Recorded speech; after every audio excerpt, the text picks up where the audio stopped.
로마가 제국이 되기 전 카이사르, 시저죠. 카이사르가 갈리아 총독 임기를 끝내고, 이 갈리아는 현재 프랑스 지방입니다. 총독 임기를 끝내고 집정관에 출마를 하고 총독 임기도 연장받을 겸 로마로 돌아가려고 했습니다. 그런데 로마로부터 그냥 갈리아에 있으라는 대답을 받게 됩니다. 이에 격분한 카이사르는 자신의 군대를 이끌고 루비콘 강을 건너서 로마로 향합니다.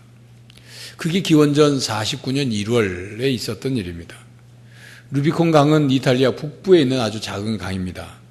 갈리아와 로마의 경계에 있고, 이 강을 건널 때는 로마에 대한 충성심으로 무장 해제를 하고 로마로 입성해야 했습니다. 그런데 카이사르는 무기가 없이, 군대 없이 로마로 들어갔다가는 자기가 어떻게 될지 뻔히 알았기 때문에 자기 군대를 무장한 채 그 무장한 군대를 이끌고 로마로 갔죠. 주사위는 던져졌다는 말을 하고 루비콘 강을 건너서 로마를 향했습니다. 이것은 반란이었습니다. 기세등등한 카이사르는 로마에 당도를 했는데 로마에 있던 폼베이 장군이 도망을 가버렸어요. 그래서 카이사르가 로마의 황제가 되었습니다. 이 고사에 유래해서 중대한 결단을 내려서 어떤 사태에 대처하는 것을 루비콘 강을 건너다라고 말을 합니다. 우리말에도 물 건너갔다는 관용구가 있죠. 물을 건너기 전과 물을 건넌 후에 상황이 바뀌었다. 이미 일이 시작이 되어서 다시 되돌릴 수 없다는 그런 말로 물 건너갔다, 그렇게 표현합니다. 이스라엘의 역사는 강을 건너는 역사입니다. 이스라엘 역사를 단순화시켜서 이렇게 표현합니다. 두 개의 강, 곧 유프라테스 강과 나일 강 또는 홍해 사이에 존재하는 역사다. 이스라엘 역사에서 유프라테스 강을 건너는 사건과 나일 강과 홍해를 건너는 사건은 역사의 전환점이 되는 사건이었습니다. 그래서 이스라엘 국기를 보면 자신들의 역사 속에 중요한 두 개의 강을 그려 넣었습니다. 여러분, 이스라엘 국기를 한번 사진을 보겠습니다. 보시면 가운데 있는 이 다윗의 별은 다윗과 같은 메시아가 도래해서 메시아 왕국을 다시 건설할 것을, 그래서 이스라엘을 회복할 것을 기대하는 그런 의미로 그림을 그려놓고, 위아래로는 굵은 청색 두 개의 선을 그려놨는데 이것은 강을 의미합니다. 두 개의 강. 그 다음 지도를 보겠습니다. 지도로는 여러분들 자세히 선명하게 보이지는 않지만 이 강이 유프라테스 강이고 여기가 티그리스 강입니다. 그리고 이 강이 나일 강이죠. 그러니까 이스라엘 국기의 위에 청색선은 유프라테스 강을 의미하고 아래서는 나일 강을 의미합니다. 이것은 다윗 시대에 위로는 유프라테스 강과 아래는 나일 강까지 영토를 확장했던 다윗 시대의 왕국을 기대하는 거예요. 꿈 회복되기를. 메시아가 오시면 그렇게 이스라엘을 회복시킬 것이다. 꿈꾸는 거죠. 지금 설명은 이스라엘 국기를 배우려고 하는 설명이 아니라 이스라엘 역사 속에 강을 건너는 사건이 역사의 전환점이 되는 일이었다는 것을 강조하는 의미에 지금 설명을 하고 있습니다. 오늘 여호수아서의 말씀도 강 건너는 이야기가 많이 나옵니다. 오늘 본문 말씀 14절부터 18절까지 읽었습니다만 본래 1절부터 읽어야 합니다. 1절부터 13절까지 내용을 보면 이 여호수아의 설교가 계속되고 있는데, 이스라엘 백성을 이집트에서 이끌고 나온 모세가 죽고 난 후에 여호수아가 모세를 이어서 이스라엘 백성을 이끌고 가나안 땅을 정복했죠. 요단강을 건너서 여리고성을 함락시키는 것을 시작으로 해서 가나안 땅을 정복하고 정복한 후에는 12지파에게 땅을 배분해 주었습니다. 그리고 세월이 흘렀어요. 여호수아가 나이가 많아 늙었습니다. 그래서 여호수아는 자신이 더 늙기 전에, 죽기 전에 이스라엘 백성들에게 하나님의 말씀을 전하고 약속의 땅에 들어온 하나님의 백성으로서의 삶을 살도록 결단을 촉구했습니다. 그 말씀이에요. 오늘 본문 말씀이. 오늘 본문 말씀은 이스라엘 백성에게 그들에게 자유를 주고 약속하신 땅을 주신 하나님만을 섬기라고 말씀을 합니다. 아브라함이 자신의 아버지와 할아버지가 유프라테스 강 건너편에서 거짓 신을 섬기던 것을 아브라함이 버리고 하나님의 부르심을 받아서 강을 건너온 것처럼 이스라엘 백성들은 이집트에서 섬기던 신들을 치워버리고 여호와만을 섬기라고 말씀을 합니다. 본문 14절 말씀이 그 말씀입니다. 그러므로 이제는 여호와를 경외하며 온전함과 진실함으로 그를 섬기라. 너희 조상들이 강 저쪽과 애굽에서 섬기던 신들을 치워버리고 여호와만 섬기라. 그리고 만약 여호와를 섬기는 것이 너희에게 좋지 않게 보이거든 너희 조상들이 강 저쪽에서 섬기던 신들이든지 또는 너희가 정복한 땅에 있는 아모리 족속의 신들이든지 무엇을 섬길 것인지 지금 선택하라. 그러면서 여호수아는 자신과 자신의 집은 여호와를 섬기겠다고 단호히 선언합니다. 이스라엘 역사를 보면 이스라엘 백성들은 세 종류의 강을 건넜습니다. 세 종류의 강을 건너는 사건에는 중요한 의미가 담겨져 있습니다. 강을 건너는 사건과 의미가 우리 인생을 잘 나타내 주고 있습니다. 첫 번째, 아브라함이 유프라테스 강을 건너고 이스라엘 백성이 나일강을 지나 홍해를 건넜습니다. 아브라함이 유프라테스 강을 건넌 것과 이스라엘 백성이 나일강과 홍해 바다를 건넌 것은 그 의미상 공통점이 있어요. 아브라함이 유프라테스 강 건너편에서 그의 아버지와 할아버지 조상들과 함께 살 때 그곳에서 그의 조상들은 우상을 섬기며 살았습니다. 하나님을 알지 못했고 하나님을 섬기지 않았습니다. 그러나 아브라함은 그 가운데에서 자신의 조상들이 섬기던 그 우상이 참신이 아니라는 것을 분명히 깨달았고 그런 그를 하나님께서 부르셔서 고향, 친척, 아버지 집을 떠나서 강을 건너서 가나안 땅으로 가라는 명령을 하셨죠. 그 명령에 아브라함은 믿음으로 순종을 했습니다. 아브라함이 강을 건넌 것은 하나님의 부름에 대한 응답이고 그리고 새로운 삶을 향해 과거의 삶을 버리고 떠난 것, 그것을 의미합니다. 요셉이 이집트의 총리가 되었을 때 가뭄을 피해 이집트로 갔던 야곱과 그 아들과 그 자손들 70명은 고센이라는 땅에 자리를 잡았어요.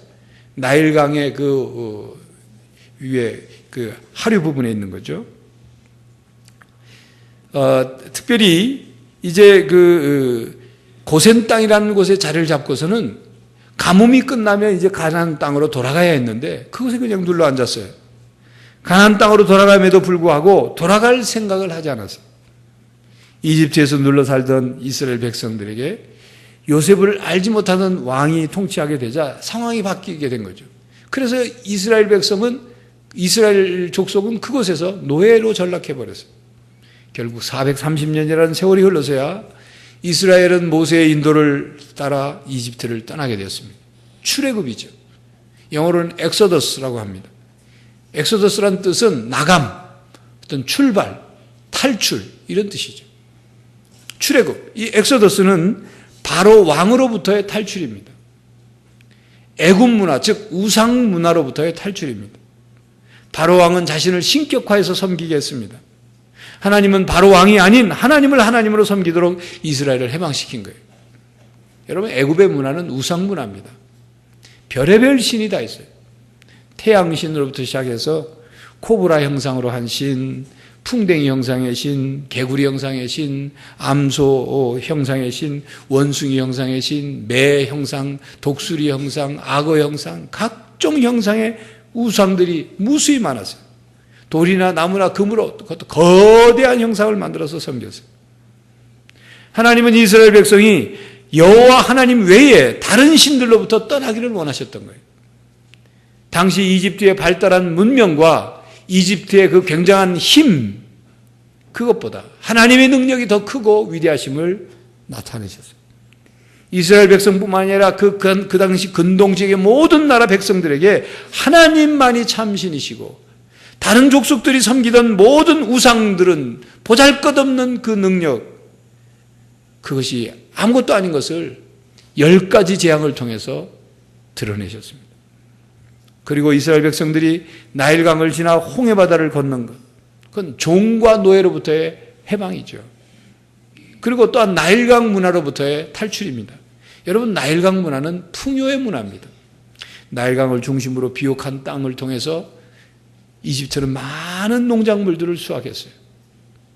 풍요로운 물질을 누리면서 점차로 향락 문화가 발달하게 됐습니다. 출애굽은 풍요로운 향락 문화로부터의 탈출이에요. 풍요로운 문화는 물질주의와 향락주의를 만들어내죠. 물질이 풍요로우니까 먹고 마시고 즐기는 것을 추구한 거예요. 결국 향락을 일삼게 되었습니다. 여러분, 사람이 물질이 풍요로우면 다른 생각을 하기가 쉽습니다. 여러분, 전에도 말씀드린 적이 있는 것처럼 사람들 가운데 건강하고 돈이 많고 시간이 많으면 딴 생각을 하는 경우가 많습니다. 가난해서 먹고 살기 바쁜 사람은 다른 곳에 눈을 돌릴 겨를이 없습니다. 돈도 많이 벌어놓고 건강도 괜찮고 시간이 여유로우면 쾌락을 찾아요. 향락을 찾습니다. 바른 정신과 바른 가치관을 가지고 사는 사람이 아니면 십중팔구 딴짓을 해요. 바람을 피우든지 두 집 살림을 하든지 원조교제를 하든지 이상한 짓거리를 해서 향락을 누리려 합니다. 그게 인생의 기쁨이고 그것이 자기 인생의 성공이고 그것이 행복인 것이냐 생각합니다. 여러분, 소돔과 고모라 성이 멸망하게 된 것도 그것이 풍요로웠기 때문이에요. 로마가 멸망한 것도 그 풍요로움을 주체하지 못해서요. 우리나라의 IMF 시대가 오기 직전까지 우리나라가 경제가 성장하고 많은 향락 산업이 발달해가지고 결국 IMF로 인해서 치명타를 받게 된 거죠. 사람이 문제가 생기고 고난이 있고 위기를 만나고 시련을 당하면 다른 생각할 겨를이 없어요. 그걸 극복해내야 되니까. 그런데 그런 것들이 해결되고 난 다음에 좀 평안해지고 별일이 없지면 다른 생각을 하는 거예요. 무엇인가 허전하고 허무하고 부족한 것 같은 것을 채워줄 그 무엇을 찾아 헤매요. 그래서 어떤 사람은 먹는 것으로 그걸 채우려고, 어떤 사람은 입는 것, 명품 갖는 것, 어떤 사람은 소유하는 것, 어떤 사람은 권력을 갖는 것, 어떤 사람은 명예를 누리려고 하는 것, 어떤 사람은 인생의 즐길 길을 찾아서 헤매요. 그래서 쾌락과 향락으로 자기 인생의 빈 부분을 채우려고 합니다. 그렇게 하면 자기 인생의 빈 부분이 채워지고 행복해질 거라고 기대하죠. 그런데 채워도 그것들로 채워지지 않습니다. 우리의 인생길도 이스라엘의 출애굽 여정처럼 강을 건너야 합니다. 첫 번째 우리가 건너야 할 강은 떠남의 강이에요. 버리고 떠나야 할 삶을 말하는 것이죠. 아브라함이 고향 친척 아비 집을 떠나서 하나님이 인도하시는 땅으로 강을 건넌 것처럼 이스라엘 백성들이 풍요의 땅, 그리고 우상과 향락과 잘못된 문화를 버리고 약속의 땅을 향하여 떠나기 위해서 강을 건너고 홍해바다를 건너야 했던 것처럼 우리들은 이곳의 것을 버리고 강을 건너고 다른 세계로 나가야 하는 것입니다. 버리지 않으면 떠날 수 없고 떠나지 않으면 약속의 땅으로 들어갈 수 없습니다. 세상의 우상을 버리고 떠나야 되는 거예요. 물질주의와 황금 만능주의를 버리고 떠나야 하는 거예요. 하나님 없는 세상의 가치관을 버리고 떠남의 강을 건너가야 하는 것입니다. 세상의 묵은 때를 벗겨버리고 세상 풍속에 물든 낡은 옷을 벗어버리고 썩어져가는 옛 습관을 버리고 떠나야 하는 것입니다. 너희는 유혹의 욕심을 따라 썩어져가는 구습을 따르는 옛사람을 벗어버리고 오직 너희의 심령이 새롭게 되어 하나님을 따라 의와 진리의 거룩함으로 지으심을 받은 새 사람을 입으라. 에베소 4장 22절에서 24절 말씀이죠. 새 사람을 입기 위해 옛사람을 벗어버리고 옛자리를 버리고 떠나야 하는 것입니다. 이스라엘 백성들은 가나안 땅으로 가면서 광야 생활이 어렵고 힘들 때마다 자꾸 뒤를 돌아다봤어요. 이집트로 가고 싶어 했어요. 이집트의 생활을 버리지 못했기 때문에 그렇습니다. 구원받은 우리들은 뒤돌아보지 말아야 합니다. 예수님 믿기 전 그때를 자꾸 그리워해서는 안 돼요. 버릴 것을 버려야 합니다. 새 삶을 위해, 영원한 삶을 위해서 버려야 합니다. 우리가 살면서 새 집을 장만해서 새 집으로 이사할 때 그 버려야 할 낡은 짐들, 또 새 집에 어울리지 않는 짐들, 그것을 버려야 하는 것처럼 과거에 죄악된 삶을 버리고 새 피조물이 된 하나님의 자녀들이 새로운 삶을 살기 위해서는 당연히 버릴 것들이 있다고 말해요. 그것을 버려야 되는 거예요. 예수님을 믿고 하나님의 자녀가 되었음에도 불구하고 과거에 죄의 종으로 살던 때의 모습 그대로 살고 있다면, 과거에 이 땅의 삶이 전부인가요? 이 땅의 삶이 우리 인생의 전부인 것이냐 살았던 그 가치관을 그대로 갖고 있다면, 과거에 인생의 목적도 없고 소망도 없고 영생에 대한 확신도 없이 살았던 그 삶의 방법 그대로 살고 있다면 우리는 그것을 버려야 하는 것입니다. 그것을 떠나야 하는 거예요. 강을 건넜으면 약속의 땅을 향해 가면서 그 약속의 땅에 맞는 삶을 준비해야 하는 것입니다. 우리 신앙생활의 첫 번째 강을 건넌다는 것은 과거를 떠나는 거예요. 버릴 것을 버리는 것을 의미합니다. 이탈리아 출신 탐험가 콜럼버스의 얽힌 이야기가 있어요. 그가 신대륙을 발견했죠. 아메리카를 발견하고 상륙했을 때 제일 처음 도착한 곳이 지금의 산토 도밍고였습니다. 콜럼버스는 그 신기한 나무와 꽃들을 살피다가 지지배에 지저귀면서 휙 날아가는 새를 보았습니다. 그것을 본 그는 이렇게 글을 남겼어요. 새로운 땅에 발을 딛다. 여기 종달새는 스페인의 어떤 종달새보다 아름답게 지저긴다. 근데 사실 산토 도밍고에는 종달새나 그 비슷한 종류의 새가 없었습니다. 콜럼버스는 아는 새가 종달새가 전부였어요. 그러니까 새는 다 종달새라고 생각했던 거예요. 그는 스페인에서 알고 있던 지식과 의식을 가지고 신대륙인 산토 도밍고를 바라보니까 새로운 새가 날아다녀도 종달새로만 보이는 거예요. 그것을 알아볼 눈이 없었던 거죠. 새로운 것을 알아볼 눈이 없으면 새로운 것을 새로운 것으로 보지 못합니다. 그렇습니다. 새로움을 보려면 우리가 먼저 새로워져야 돼요. 우리의 마음과 눈이 바뀌지 않으면 새로운 것이 보이지도 않고 깨달아지지도 않고 경험되지도 않습니다. 과거의 삶을 버리고 강을 건너기 전 그 과거의 지식과 경험과 가치관과 그런 관점을 가지고 새로운 세계를 바라보면 보이지 않는 거예요. 새로운 것을 깨달을 수가 없는 거예요. 경험할 수가 없는 것입니다. 콜럼버스가 모든 새가 다 종달새로 보이는 것처럼 그렇게 돼버리는 거예요. 우리가 과거를 버리고 예수 그리스도를 믿음으로 강을 건넌 우리들에게 로마서 12장 2절에 이렇게 말씀합니다. 너희는 이 세대를 본받지 말고 오직 마음을 새롭게 함으로 변화를 받아 하나님의 선하시고 기뻐하시고 온전하신 뜻이 무엇인지 분별하도록 하라. 교회 여러분, 하나님 없이 살던 삶에서 하나님을 믿고 그래서 강을 건너왔으면 마음을 새롭게 해서 변화되어 가는 성도들이 되시기를 간절히 바랍니다. 둘째, 이스라엘 백성은 가나안 땅으로 들어가기 위해 요단강을 건넜습니다. 본문 말씀 앞절 11절에 보면 하나님께서 이스라엘 백성들을 요단강을 건너서 여리고에 이르게 하셨고 가나안 땅에 사는 족속들을 이스라엘 백성들의 손에 넘겨주셨다 말씀합니다.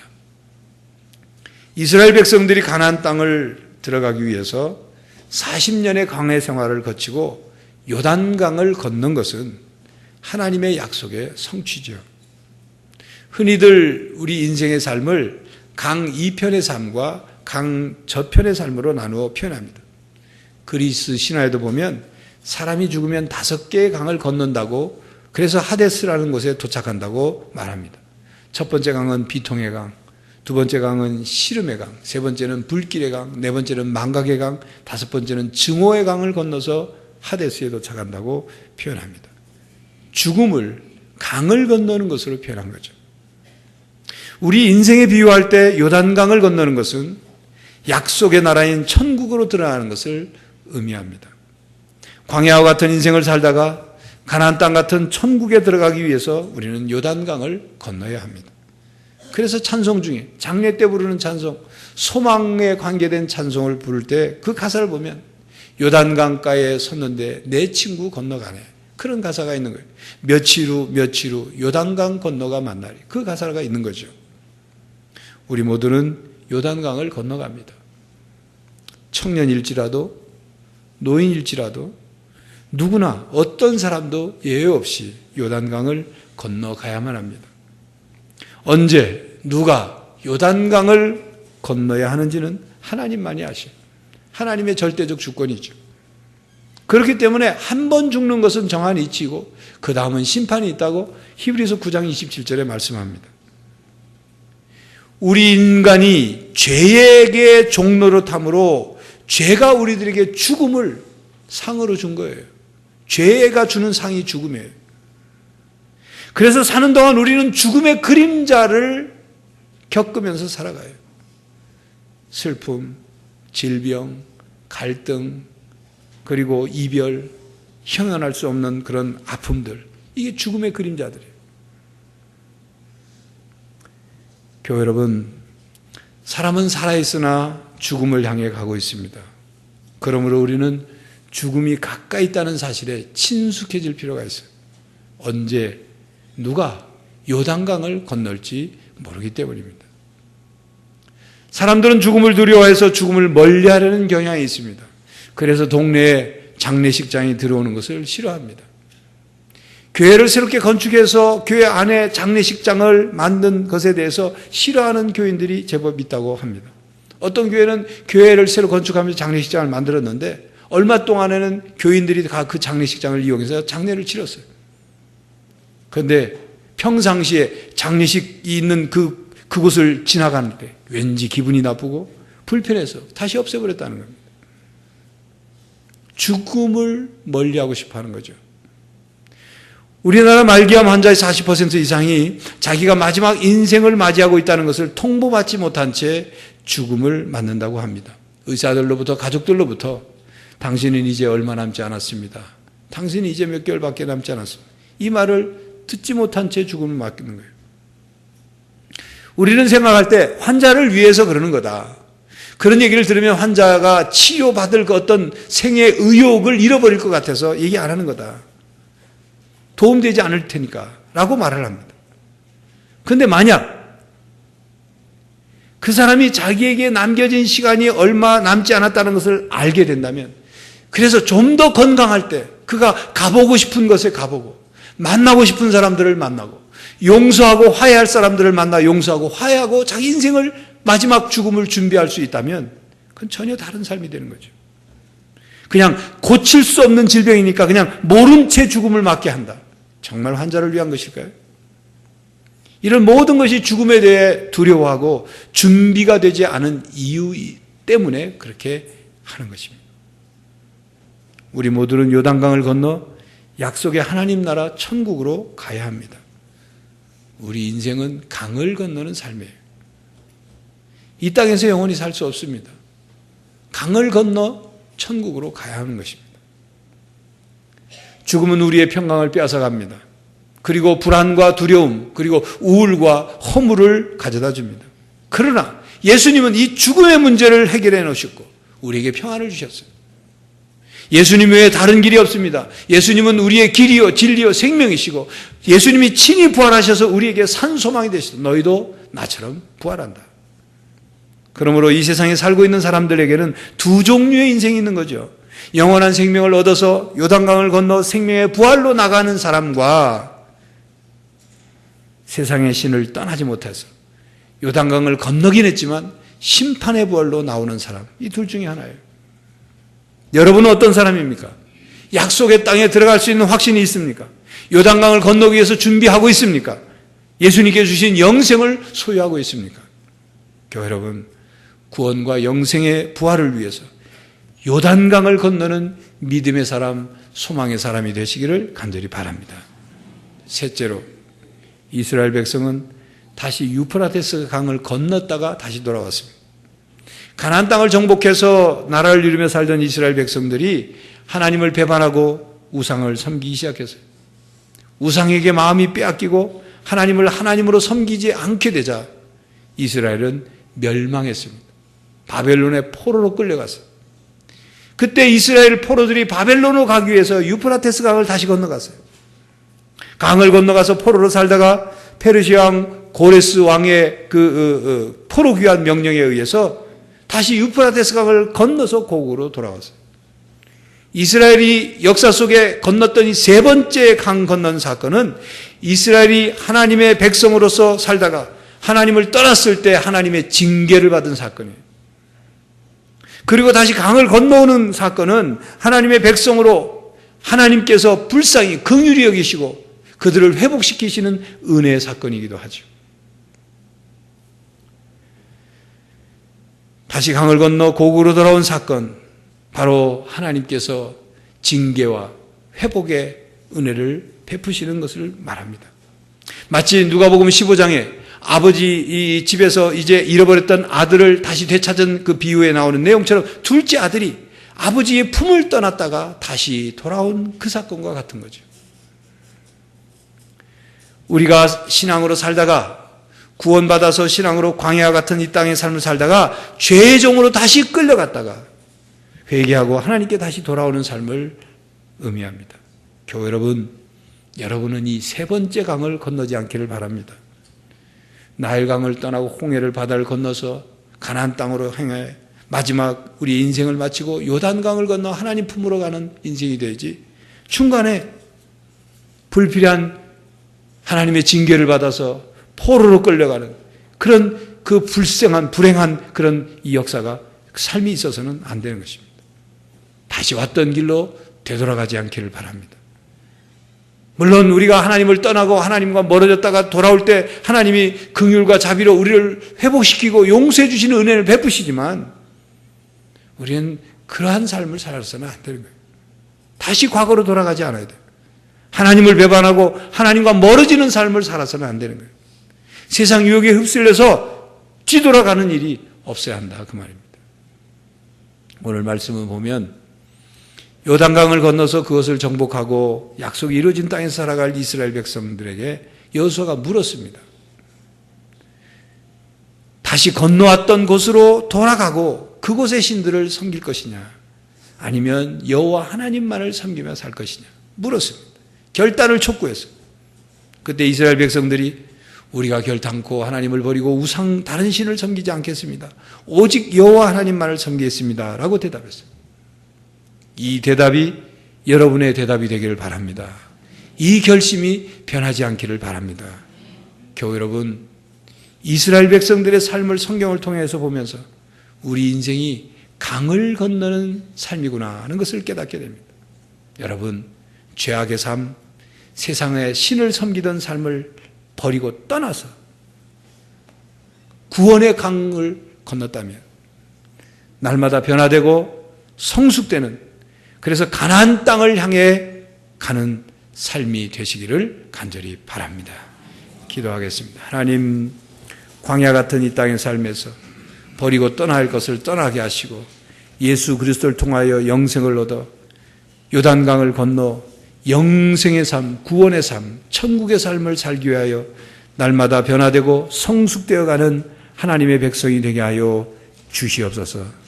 왔던 길로 되돌아가는 어리석은 삶이 되지 않게 하시고 하나님과 멀어지고 하나님을 떠나는 삶을 살지 않게 하시고 언제나 하나님 안에서 날마다 새롭게 하나님의 새 은혜를 받아 누리며 주님, 저 영원한 하나님 나라를 향하여 한 걸음 한 걸음씩 나아가게 하여 주시옵소서. 성령 하나님, 우리 가운데 오셔서 우리의 걸음을 인도하여 주시옵소서. 예수 그리스도의 이름으로 기도하옵나이다. 아멘.